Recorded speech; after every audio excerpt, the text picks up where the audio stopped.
And once again, I am grateful for this opportunity that Allah Azza wa Jal has gathered us once again in this worldly life. We ask Allah subhanahu wa ta'ala to accept our gathering, to forgive our sins and our shortcomings. Innahu waliyu dhalika wal qadiru alayh. My brothers and sisters in Islam, I want to start off with a story that was mentioned by Imam Ahmad rahimahullah. And it is a story that involves three of the best and the greatest men to walk the earth after Nabi sallallahu alayhi wasallam. And that is a story between Abu Bakr radiyallahu anhu, Umar and Uthman radiyallahu anhum jami'a. And this story inshallah ta'ala is going to be the start, and it's going to drive the point home. And that is that the believer's greatest concern is supposed to be the hereafter and nothing else. So Uthman radiyallahu anhu narrates this story.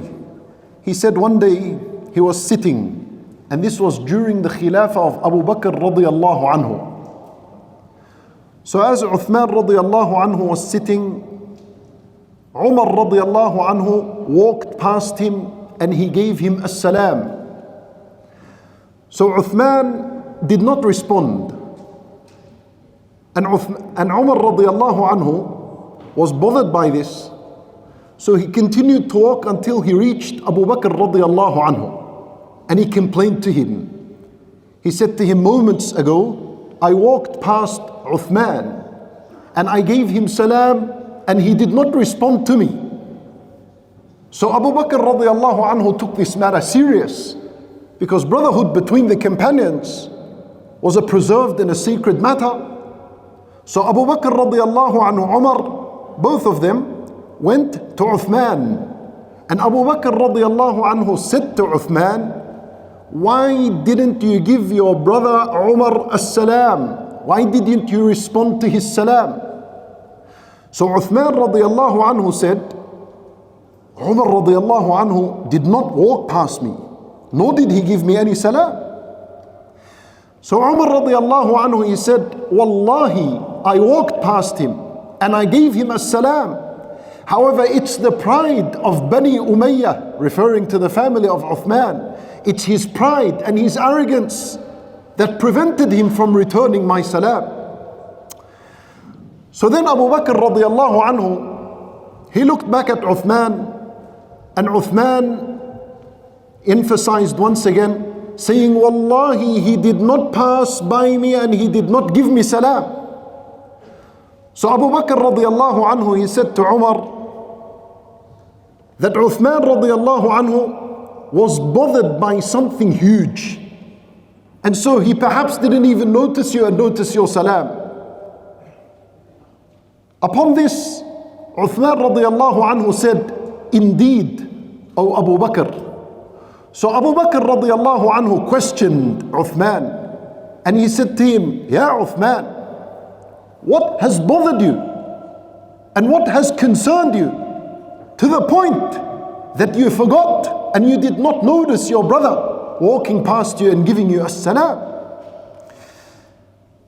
And then Uthman radiyallahu anhu, he said, Ya Abu Bakr, the Nabi sallallahu alayhi wasallam passed away.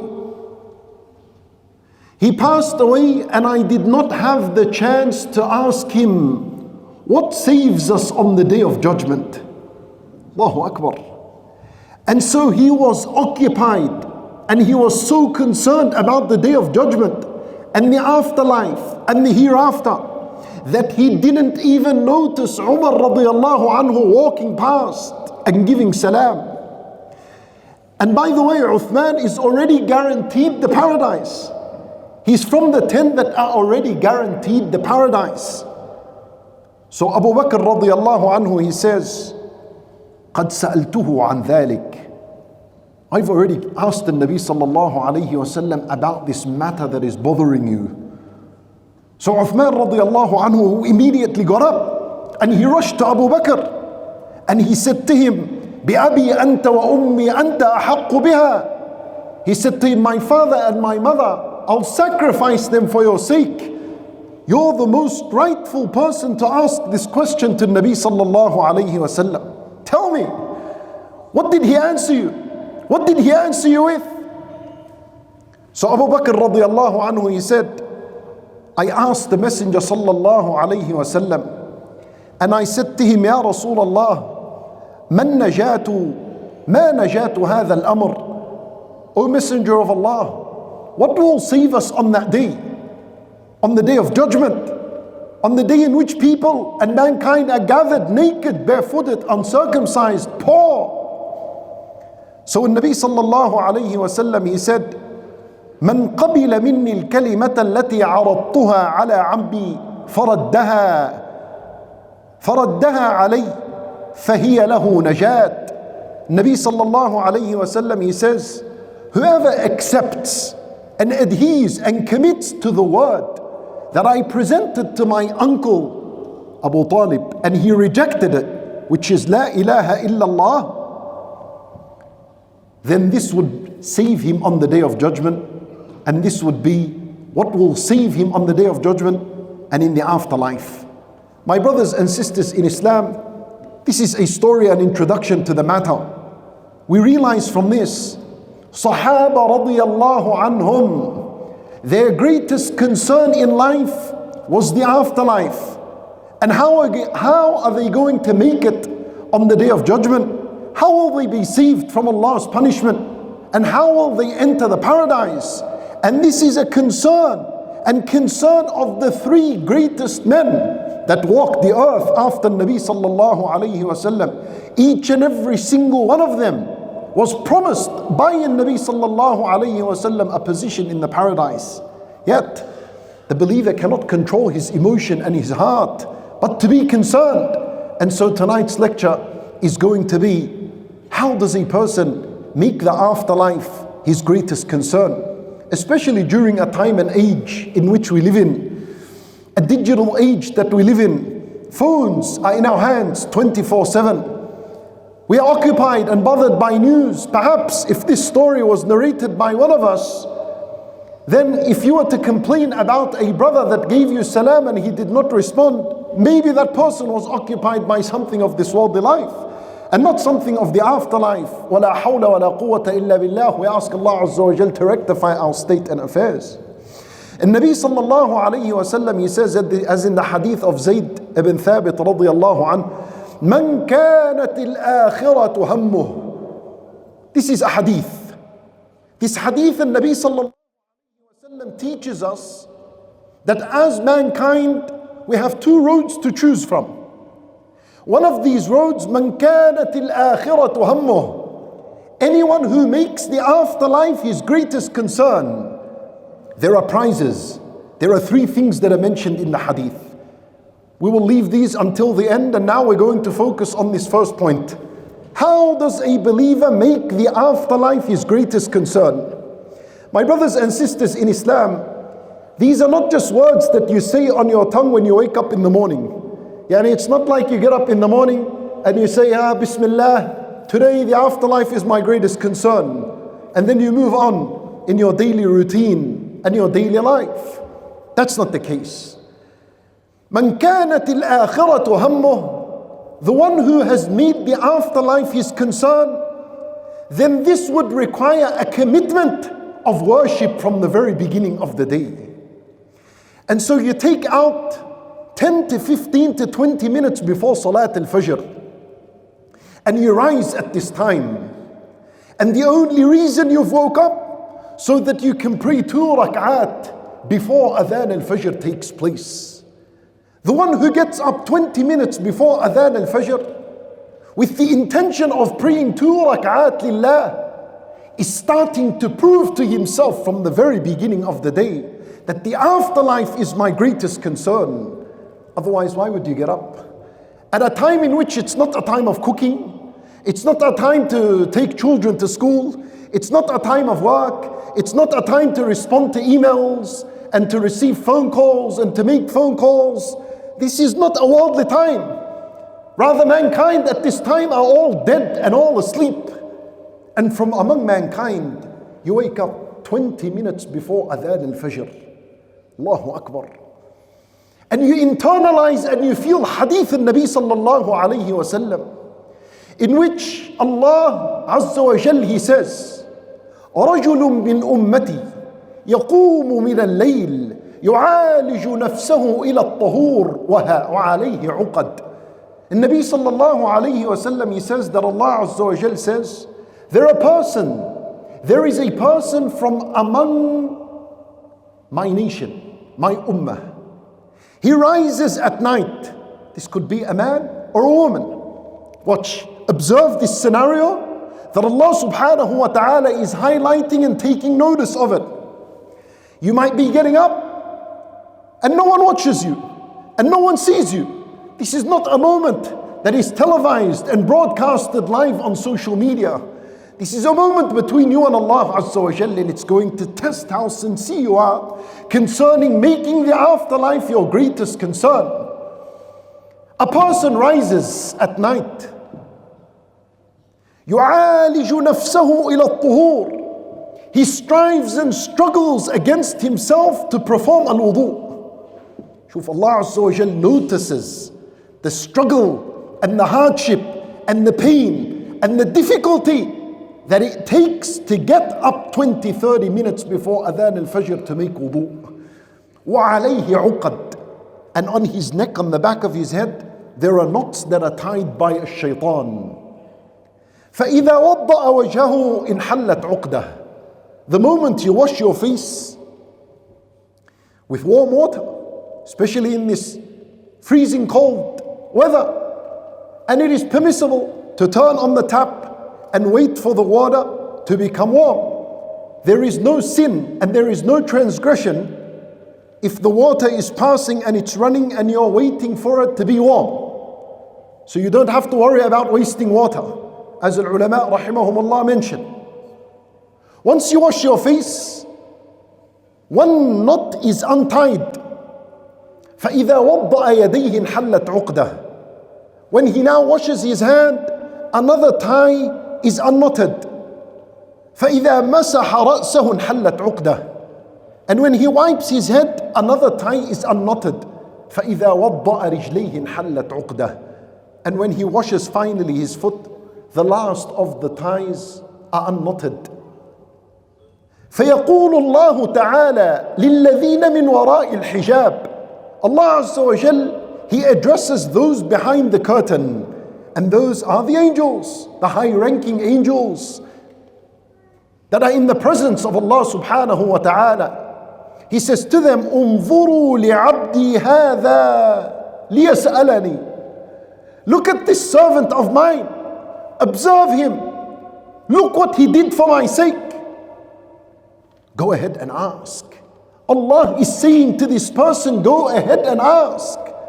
Make a dua. Request from me. ما سألني فهو له ما سألني فهو له. Allah Azza wa Jal says twice, whatever this servant requests from me shall be granted to him. Whatever he requests from me shall be granted to him. Twice. And ulama rahimahumullah, they say the first time is Allah inviting you to request whatever you want from the matters of this worldly life. And the second time Allah says it, He is requesting from you to ask Him whatever you want of the matters of the afterlife. Look at this person. He has got up. He has made wudu only. He hasn't prayed yet. And he is in a position of an accepted dua. Allahu Akbar. And such a person has proven to himself, al-akhiratu hammuh. The afterlife is his greatest concern. Once you finish al-wudu and you walk out, you say, Ashhadu an la ilaha illallah wa ashhadu anna Muhammadan abdullahi wa rasuluh. The Nabi sallallahu alayhi wa sallam says, anyone who says this dhikr after performing al-wudu, فتحت له أبواب الجنة الثمانية يدخل من أيها شاء.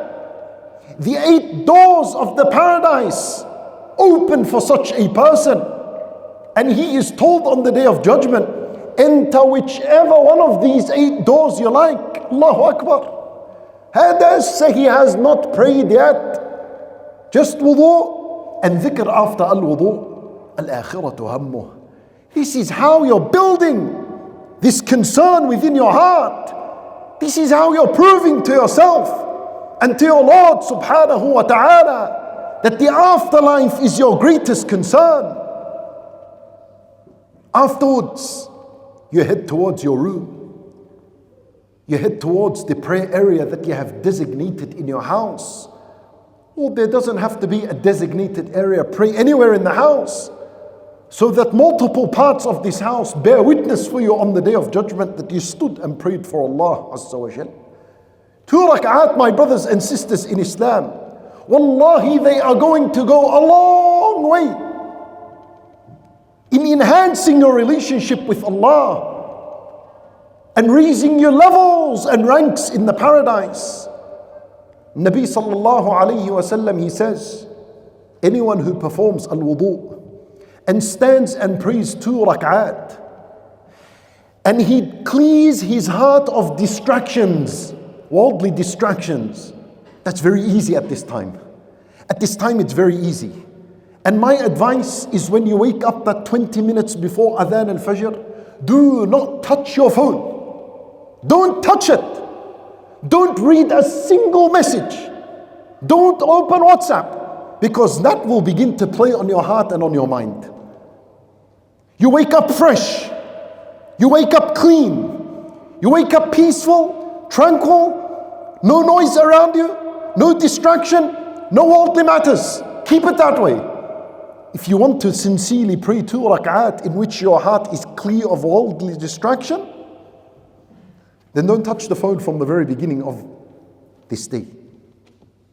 Nabi sallallahu alayhi wa sallam mentions, anyone who performs al-wudu and prays 2 rak'at, clears his heart of worldly distraction, focuses on his salat, wajabat lahu al-jannah. The paradise is mandatory for such a person. Allahu Akbar. We have scored now an accepted dua. The 8 doors of the paradise have opened. And now with these 2 rak'at, the paradise has become mandatory for such a person. Why? Because this person is proving to himself, al-akhiratu hammuh. The afterlife is his greatest concern. Pray 2 rak'at. Allah subhanahu wa ta'ala, he says in Surah Al-Furqan, وَالَّذِينَ يَبِيتُونَ لِرَبِّهِمْ سُجَّدًا وَقِيَامًا. One of the great qualities that Allah Azza wa Jal mentioned of Ibadur Rahman, of the slaves of the Most Merciful. These are people Allah ascribed to Himself.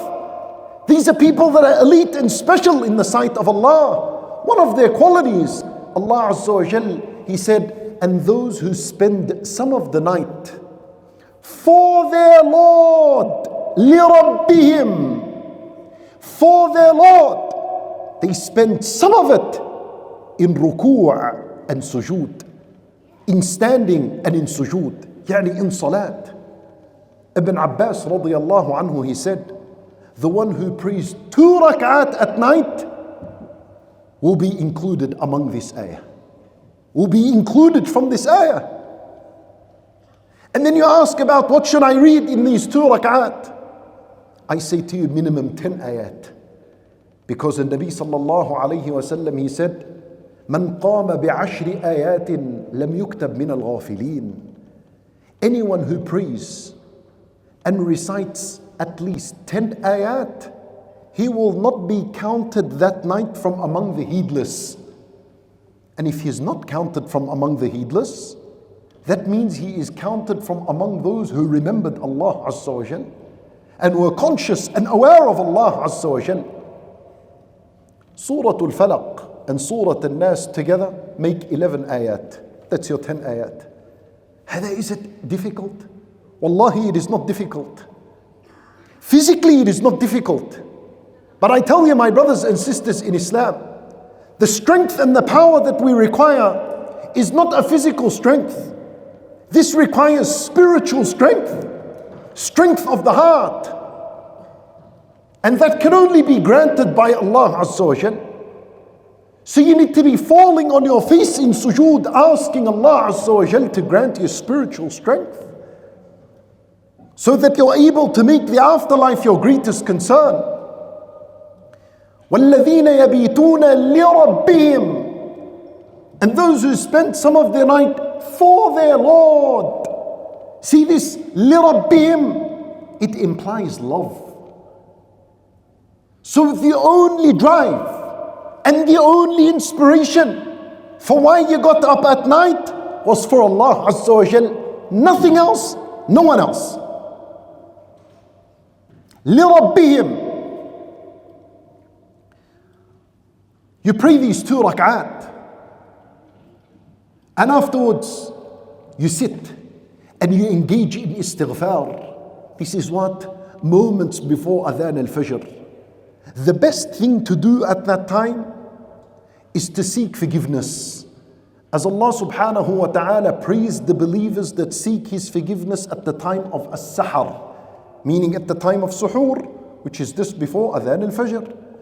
Allah Azza wa Jal, He says, وَالْمُسْتَغْفِرِينَ بِالْأَسْحَارِ, and those who commit to istighfar at the time of ashar, at the time of suhoor. This is the first moment of your day. The one who does this, and he is consistent upon this, and builds a routine for himself, is indeed a person who has made al-akhiratu hammuh, his afterlife, and the hereafter his greatest concern. My brothers and sisters in Islam, a person is supposed to reflect over Allah subhanahu wa ta'ala's mercy and Allah subhanahu wa ta'ala's paradise and what He has prepared for the believers in the paradise, in order to remain motivated and in order to remain inspired to continue to worshipping Allah Azza wa Jal at this very moment. And it is here where I want to share with you an incident that happens to the believers in the paradise. And wallahi, I only share this with you so that it is always in your mind when you pray these 2 rak'at at night. I'm going to share with you the greatest and the grand gift and the biggest of prizes that the believers receive in the paradise. And that is the hadith of seeing Allah subhanahu wa ta'ala in the paradise. That's the prize. That is the greatest motivation for a believer to keep focus and keep sure that he makes the afterlife his greatest concern. When you get up at night, work towards this hadith that I'll share with you. Put it right in between your eyes. And if this doesn't serve as a great inspiration, then you need to find where your heart is and clean it and rectify it, because it's perhaps really dusty and rusted.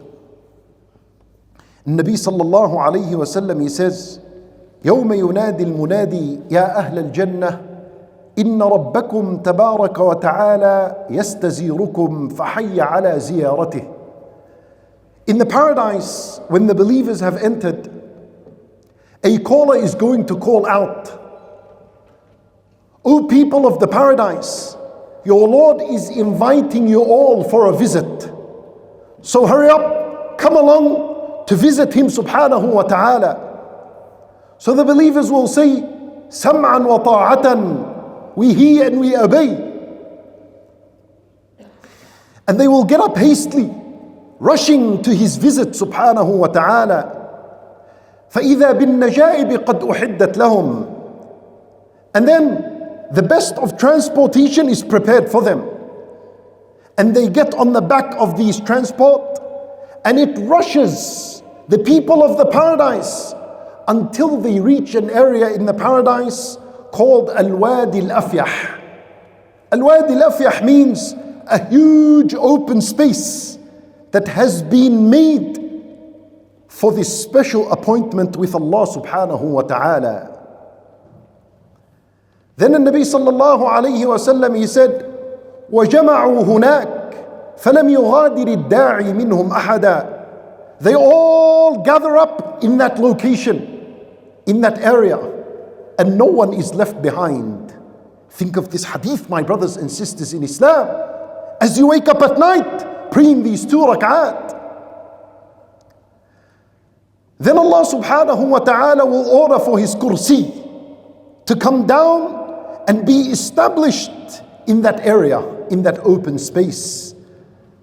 And then thrones will be prepared and set up. Thrones made of light, Allahu A'lam how. And thrones made of pearl and ruby and precious stones and gems and gold and silver. The entire space is set up and prepared with urush, thrones. And the prophets and the messengers will be called, and they will sit in the front lines. And then as-siddiqeen will sit behind them. Ash-shuhada will sit behind them. And then there are sand dunes. Sand dunes from al-misk. They smell and they have a fragrance of musk. The righteous and everyone else will be sitting on them. وَلَيْسَ فِيهِمْ دَنِيٌّ. And there is no one inferior to anyone. Everyone is equal and everyone is the same. And those that sit on the sand dunes do not feel that they are less important than those that are sitting on the thrones.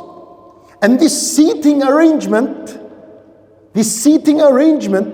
the way it's decided is your presence and attendance on the day of Friday. Those that attend Salat al-Jumu'ah and sitting in the front lines really early are those that will be sitting in the front line on that Friday when there is this grand special meeting with Allah Azza wa Jal. It is according to your presence on the day of Friday. Then the Nabi sallallahu alayhi wa sallam, he said, حتى إذا استقرت بهم مجالسهم واطمأنت بهم أماكنهم. Once everyone has settled and has taken their position and their place, a caller will call out and he will say, يا أهل الجنة إن لكم عند الله موعدا يريد أن ينجزكموه. He said, O people of the paradise, Allah has a promise for all of you and He wants to fulfill His promise to you all. So the believers, they will say, didn't He already brighten our faces? Didn't He already cause our scales to weigh heavy? Didn't He already admit us into the paradise and save us from the hellfire? And they continue to mention what Allah Azza wa Jalla has bestowed upon them of mercy and blessing. فَبَيْنَمَا هُمْ كَذَلِكَ. As they are in this state talking what Allah has blessed them with, إِذْ سَطَعَ لَهُمْ نُورٌ أَشْرَقَتْ لَهُ الْجَنَّةِ. All of a sudden, a light will shine upon them all. And that will light up the paradise altogether. And they will raise their heads. فَإِذَا الْجَبَّارُ جَلَّ جَلَالُهُ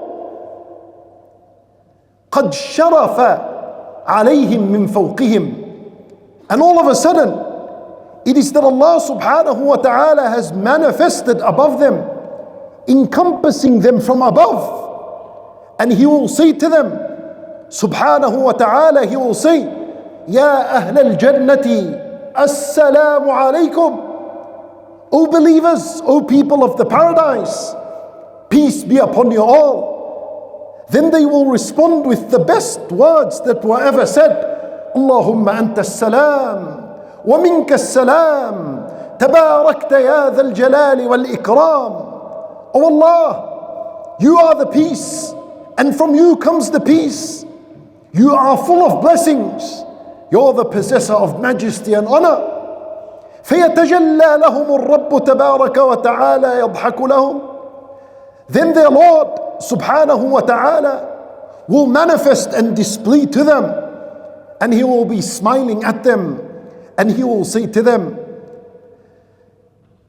and this is the very first words they will hear from Allah Azza wa Jal, أين عبادي الذين أطاعوني بالغيب.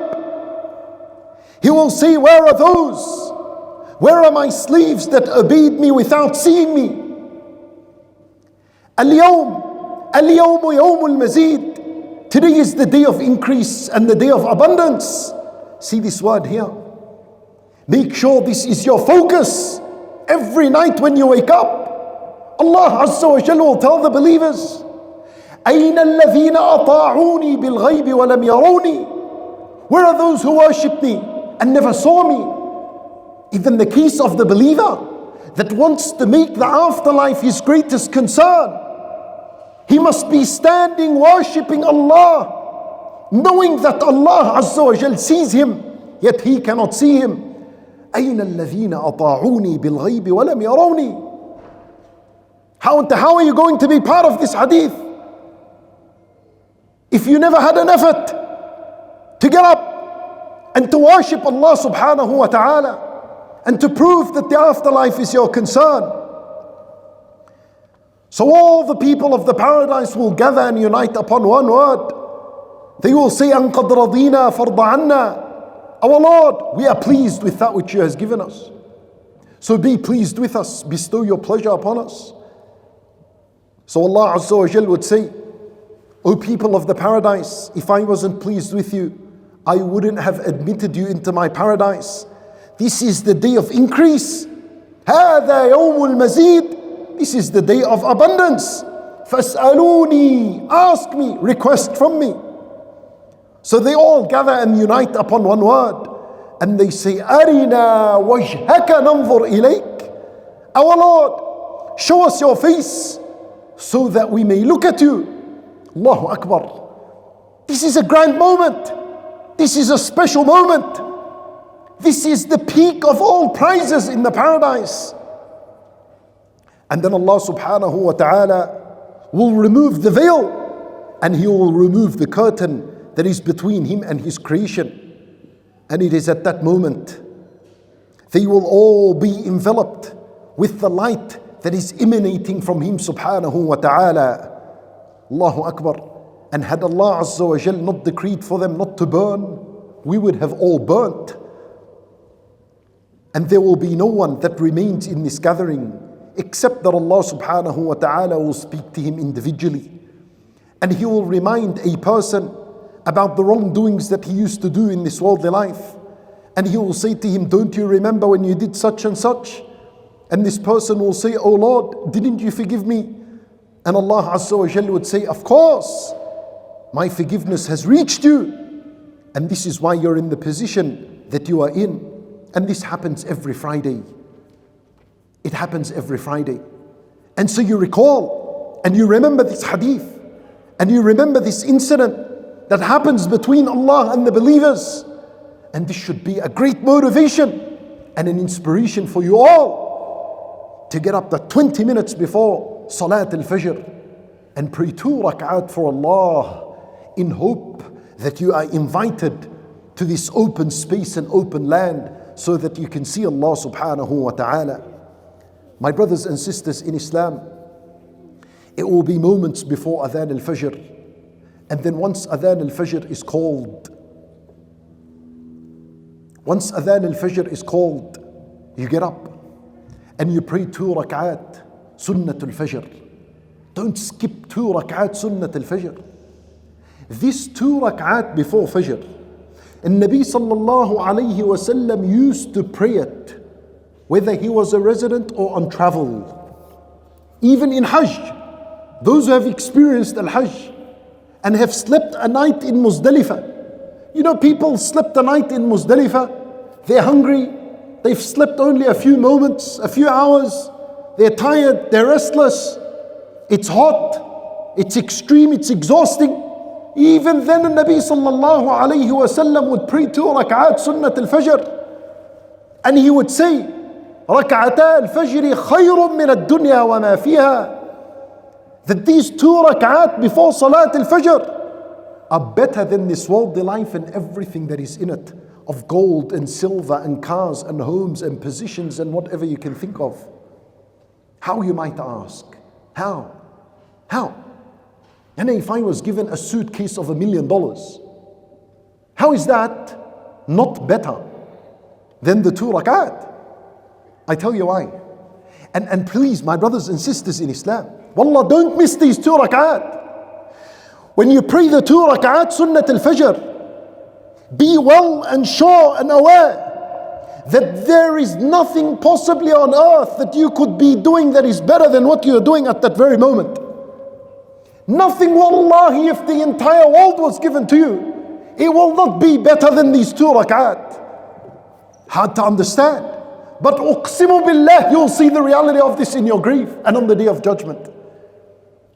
And you will be grateful that Allah gave you firmness and steadfastness to pray these 2 rak'at and never be distracted by anything other than that. How are they better than the entire world and everything that's in it? Al-ulama rahimahumullah, they say, because the reward of these 2 rak'at is permanent. It remains in your book of good deeds and it follows you to your grave. And then it comes and it's resurrected with you. And then it's placed on your scale until you're pushed into the paradise. Whereas this worldly life, if it was given to you, it is only temporary. The day you die, it's all gone. The day you die, everything you owned is stripped away from you. Your wallet, your watch, your phone, your cars, even your clothes, even your name. Everything is stripped away from you. Rather, wallah, you'll be surprised and amazed to know that if you are buried and had a golden tooth, it is your family that will dig the grave and pull the golden tooth out. And then they'll bury you again. Even that, you will not be taking with you. So how can the worldly life be better than these 2 rak'at when it is only temporarily in your hand? And these 2 rak'at are going to stay and remain, and they are permanent. Never miss these 2 rak'at. The one who wants to prove to himself that the afterlife is his greatest concern, then do not miss it. Even if you came to Salat al-Fajr late and you prayed al-Fard first, you're allowed to get up and pray Sunnah after. Immediately after, no problems. You can pray 2 Sunnah rak'ah of the Fajr after if you haven't prayed it before. But don't make this a habit. Make the habit and the routine that you pray it before. But if you missed it for some reason, then make up for it immediately after al-Fard. This is better than the worldly life and everything in it. Imagine then the Fard. What kind of goodness and merit and reward and blessings and goodness is in Salat al-Fajr itself. As for the men, after you pray Salat al-Sunnah in your homes, head to al-Masjid. And if you believe that praying Sunnah at home, by the time you come to al-Masjid, they've already started Takbirat al-Ihram, then come and pray a Sunnah in al-Masjid. And that'll be better for your case. Because catching Allahu Akbar for al-Fard takes priority over all things. But if you have time to pray a Sunnah at home and then come to al-Masjid and follow the Imam from the very beginning of a Salat for Salat al-Fajr, then that would be the better option for you. And as for the woman, your Salat at home will earn you the exact same reward as a man that prays in congregation in the Masjid. فالحمد لله رب العالمين. من كانت الآخرة همه. This is how you make the afterlife your greatest concern. Salat al-Fajr on time. Wallahi, it is a reality. And it is a disaster to know that a staggering number of Muslims do not pray Salat al-Fajr during its time. ولا حول ولا قوة إلا بالله. Such a person, he wakes up at 7:30, 8 o'clock after the sun has risen. He's already started the day with a major sin. How is such a person serious that the afterlife is his greatest concern when he started his day with a major sin? Don't ever believe for a moment that the head on the pillow was a comfortable sleep. That temporary comfort you experienced in this worldly life will become a discomfort in your grave. لأن النبي صلى الله عليه وسلم saw a dream. And from among that which he saw, a person that was being smashed with a boulder on his head. And the boulder would roll and the head would be shattered into pieces. Then the head is brought back together. and then the boulder is smashed onto his head once again. هذا بصحيح البخاري. النبي صلى الله عليه وسلم asked the angels, who is this person? What has he done? They said, فإنه يأخذ القرآن فيرفضه وينام عن الصلاة المكتوبة. 2 crimes he used to do. 1, he did not take the Quran serious in his life. 2, he used to sleep straight through the obligatory prayers. He used to neglect and abandon the obligatory prayers. Look at his situation in the grave now. Now too late. And it remains in this matter until the day of judgment. And on the day of judgment, Allahu A'lam, his matter is with Allah Azza wa Jal. Why put yourself in a position like this? من كانت الآخرة همه. Enter, you want the paradise. And you want to make the afterlife your greatest concern. Salat al-Fajr must be prayed on time every single day. If you miss Salat al-Fajr once every 6 months, maybe, may Allah grant us forgiveness, you still get up remorseful, regretful, you make a tawbah, you cry on that day. But to pray Salat al-Fajr on time once every 6 months, that is a disaster. It's a calamity. Wallahi, a person is in danger. Wallahi, he is in danger. Making the afterlife your greatest concern requires effort, my brothers and my sisters. It requires work. It requires focus. It requires for you to read and understand the seriousness of a deen and to understand your purpose in life. We were only created to establish these worships. Then what's the difference between a disbeliever and a believer? This is why the Nabi sallallahu alayhi wa sallam said, the difference between us and them is the salat. Anyone who abandons it, faqad kafar. He has disbelieved. Be very careful, my brothers and sisters. And you say, wallah, change your entire world. Change your entire routine to make sure you get up for Salat al-Fajr. And to pray it in jama'ah. There was a man that prayed the entire night during the Khilafah of Umar radiyallahu anhu. Umar radiyallahu anhu did not notice him in the masjid that Fajr. So he said to his wife, where is your husband? I did not see him with us in Salat al-Fajr. She said, wallah, he spent the night praying the voluntary prayer. فَغَلَبَتْهُ عَيْنَاهُ. And his eyes got the better of him and he slept. Umar radiyallahu anhu, he said, Wallahi,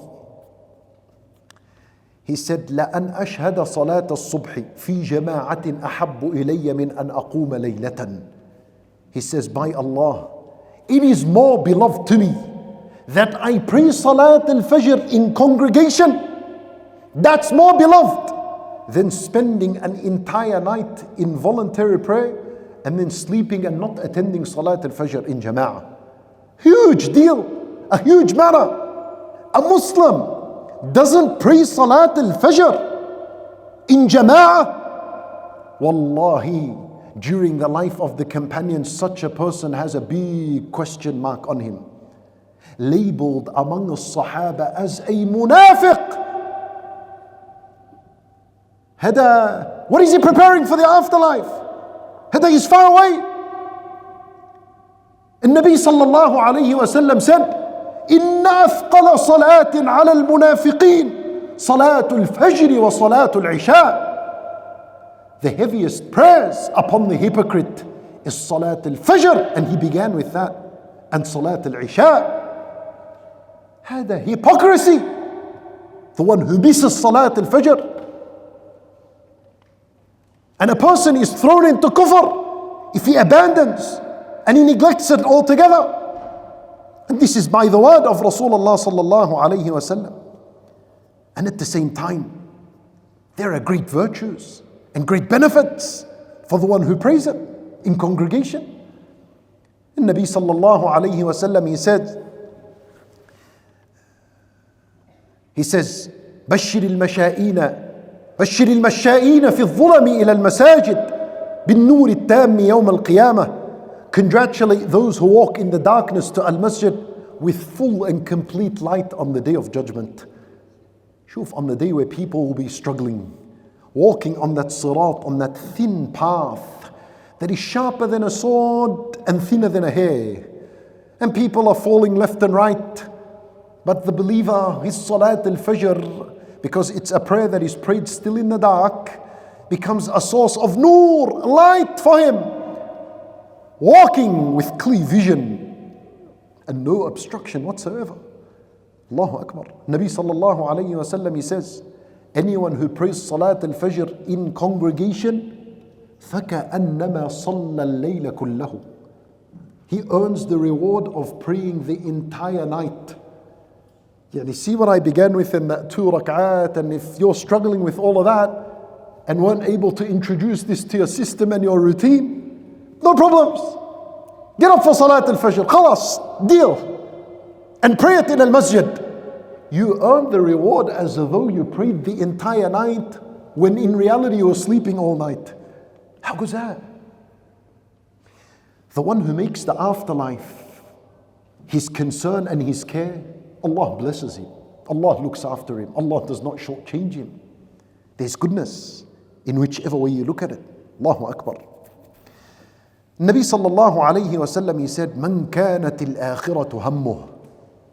Anyone who makes the afterlife his greatest concern. After salat al-fajr, you sit and you engage in adhkar after salat. And they are 6. Wallahi, they will not take more than 3 to 4 minutes from you. And the reward that's in them is immense. And after adhkar, after the prayer, you engage in the adhkar of the morning. And they will take about 15 to 20 minutes from your time. And they are found in many apps. One of them is called Dhikr and Dua. This is an app that, alhamdulillah, we worked on. Dhikr and Dua. I'll give you its name at the end. Download it. Open. Sit down. Read al-adhkar. Each one, wallah, waqsimu billah, better than the other. In terms of what it offers of reward and merit and greatness and blessings and mercy and forgiveness. One of them is to say, La ilaha illallah wahdahu la sharika lah, lahul mulku wa lahul hamdu wa huwa ala kulli shayin qadir 100 times. And as you repeat this word, you're sitting there repeating this word. You can sit in the masjid, you can walk out, no problems, you repeat it. But you internalize and you feel that the entire world was created for this word to be fulfilled. The only reason the entire world was created, it was because of La ilaha illallah. Mankind and jinn and the angels were created for La ilaha illallah. The paradise and the hellfire were created for La ilaha illallah. The heavens and the earth were created for La ilaha illallah. And everything that is in existence was created for La ilaha illallah. And as you say it 1 time, 2 times, 10 times, 20 times, you know what that does? It softens to the heart to the point where you realize, and what was I rushing to? Where am I going? Where am I going? What am I rushing to? The worldly life is coming. Ya Ammi, it's coming. No problems. It's not running away. This entire worldly life is worthless, pointless without this word. You see what that does? It now gives you a sense of reality that the afterlife is greater than this worldly life. Because once you've realized that La ilaha illallah is the greatest thing on earth, tell me what kind of worldly concern would you have? Even if you had a worldly concern, it will be shattered and destroyed right then and there. Imagine someone has began his day like this. What's that in a span of what? 40 minutes, 45 minutes? And then you walk out. Wallah wa uqsimu billah, you walk out tuned in the right frequency. You're in the right state of mind and heart, and your soul is in the right direction. You have spent the last 40 minutes proving that the afterlife is your greatest concern. You walk out really, truly, the afterlife is your greatest concern. Wallah, you can't make this up. Wallahi, you cannot fake it. You will actually walk out feeling in your heart that the afterlife is my greatest concern and not this worldly life. Get ready for the prizes that are coming. Number 1, the Nabi sallallahu alayhi wa sallam says, Jama'a Allahu lahu shamlahu. Anyone who made the afterlife his greatest concern, Allah would gather his affairs. Allah will organize his affairs. Allahu Akbar, what a beautiful grand gift and a prize, especially during this day and age in where people's affairs are all disorganized and thrown all over the place. Today you sit with someone, Assalamu alaikum, my brother, how are you? You see his eyes going all over the place, rolling all over the place. Ammi akhi, what's wrong? Wallahi ya ammi, my family, my marriage, my children, their future, my home, my debts, my taxes, my... Doesn't know where to start and where to begin and where to end. Amma, the one who started with that kind of mourning, what is he going to hold of concern of worldly life? Allah Azza wa Jal will gather and organize his affairs. He'll walk out of the doors of the masjid knowing exactly what he wants to achieve and do this very day. Not confused. That's the first prize. وَجَعَلَ غِنَاهُ فِي قَلْبِهِ. Second prize. Allah Azza wa Jal will put wealth and richness within his heart. What does that mean? You know, there are some people, their wealth and their riches are in matters they possess. There are people, their wealth is in a house they built, or in a car they purchased, or in a business they own. So the very moment that house is destroyed, or that car is destroyed, or that business ends and declines, he suffers. Emotionally, psychologically. Why? Because his richness and his wealth and his worth was tied in materialistic matters.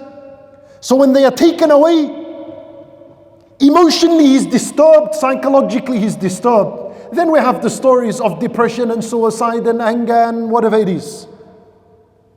But to have the prize and to have a reward in which Allah places wealth and richness in your heart, no one can remove it from you. That means that a person will definitely be satisfied with what Allah gives him of this worldly life. Because his richness is here. It's not in what's around him. Maybe he doesn't possess anything in this worldly life. But here, he is content with what Allah has decreed for him. This is a prize Allah gives for the one who makes the afterlife his concern. And it makes sense, yeah? Because this person, his concern is the afterlife. Why is he going to lose sleep over something of this worldly life? When he knows the reality of it is all doomed and destroyed. جَعَلَ غِنَاهُ فِي قَلْبِهِ وَأَتَتْهُ الدُّنْيَا وَهِيَ رَاغِمَةٌ. And that's the third prize. And this worldly life will come to him on its nose. Allah Azza wa Jal will give him extra and bonus of this worldly life. Not just what was decreed for him, but there will be prizes and extra gifts and mercy and blessings from Allah. Wallah, the one who sits with people that have experienced this matter will tell you stories and stories of what Allah has blessed them in their life from unexpected paths. That's as a reward for making the afterlife your greatest concern. أَتَتْهُ الدُّنْيَا وَهِيَ رَاغِمَةٌ. Why does the world come forcefully on its nose? Because the believer doesn't want it, nor does he seek it. So Allah Azza wa Jal brings it to him by force. Allahu Akbar. And the conclusion of that hadith, and Nabi sallallahu alayhi wa sallam gives us contrary to this person. وَمَنْ كَانَتِ الدُّنْيَا هَمُّهُ. And anyone who made this worldly life his concern. How do you make the worldly life your concern? Skip all of that what we mentioned. Put the alarm at 8 o'clock or 7:30 in the morning. Purposely missing Salat al-Fajr. This person, his worldly life is his concern. What happens to him? And Nabi sallallahu alayhi wa sallam, he says, شَتَّتَ اللَّهُ شَمْلَهُ. Allah Azza wa Jal will disrupt his affairs and disorganize his matters. He wakes up on a major sin. And he's confused, and perhaps he starts the day with a lie. Wallah, brother, I am late, I'm on the way, and there's traffic, there's a big accident ahead of me. He starts the day with a lie. Look, what happened? شَتَّتَ اللَّهُ شَمْلَهُ وَجَعَلَ فَقْرَهُ بَيْنَ عَيْنَيْهِ. And Allah Azza wa Jal will place poverty right between his eyes. What does that mean? It means no matter what he ran and sought after in this worldly life, he will always feel discontent. He'll always feel poor. He is never satisfied with what he has. وَلَمْ يَأْتِهِ مِنَ الدُّنْيَا إِلَّا مَا قُدِّرَ لَهُ. And nothing extra will come to him except what Allah has decreed for him. Whatever your rizq is, don't worry, that's guaranteed, that's going to come. As the Nabi sallallahu alayhi wasallam said, if you were to run away from your rizq in the same manner you run away from death, then your provision will come to you in the same manner death will come to you. Bas, nothing else, nothing special, nothing extra. Why? لأن the worldly life was his greatest concern. ولا حول ولا قوة إلا بالله. So my brothers and sisters in Islam, I think the hadith is very clear. The road to Allah Azza wa Jal is very clear. The path of goodness, the path of the afterlife is very clear. Anyone that is serious concerning his relationship with Allah subhanahu wa ta'ala knows exactly the direction in where he is supposed to be heading. We ask Allah subhanahu wa ta'ala to instill within our hearts the reality of the afterlife and to make the afterlife our greatest concern. We ask Him subhanahu wa ta'ala that He allow us to worship Him in a manner that is pleasing to Him. We ask Him subhanahu wa ta'ala that He accept from us all and He admit us into the highest levels of the paradise مع النبيين والصديقين والشهداء والصالحين وحسن أولئك رفيقا. And I leave you with one hadith, and this is the final hadith I share with you. And Nabi sallallahu alayhi wa sallam, he says, من جعل الهموم هما واحدا هم الميعاد كفاه الله هم دنياه. Anyone who makes all his concerns one concern, and that is the concern of the afterlife. You see, every single concern you have is a worthless concern. The only healthy concern and worry is the concern and the worry of the afterlife. Whoever made his greatest concern the concern of the afterlife, Allah Azza wa Jal will suffice him from all his worldly concerns. Yani you have a concern of health and wealth and shelter and clothing and rent and school and whatever it is, Allah Azza wa Jal will make a way out for you in these matters. And then the Nabi sallallahu alayhi wa sallam said, وَمَن تَشَعَّبَتْ بِهِ الْهُمُومِ. And anyone who had multiple concerns and made them priority in his life over the concern of the afterlife, لم يبال الله في أي أوديته هلك. Allah will not care which of these concerns ends your life. Allah does not care, because ultimately one of these concerns is going to bring your heart to a stop and it's going to end your life. We ask Allah Azza wa Jal to save us from that. والله أعلم وصلى الله وسلم وبارك على نبينا محمد وعلى آله وصحبه أجمعين.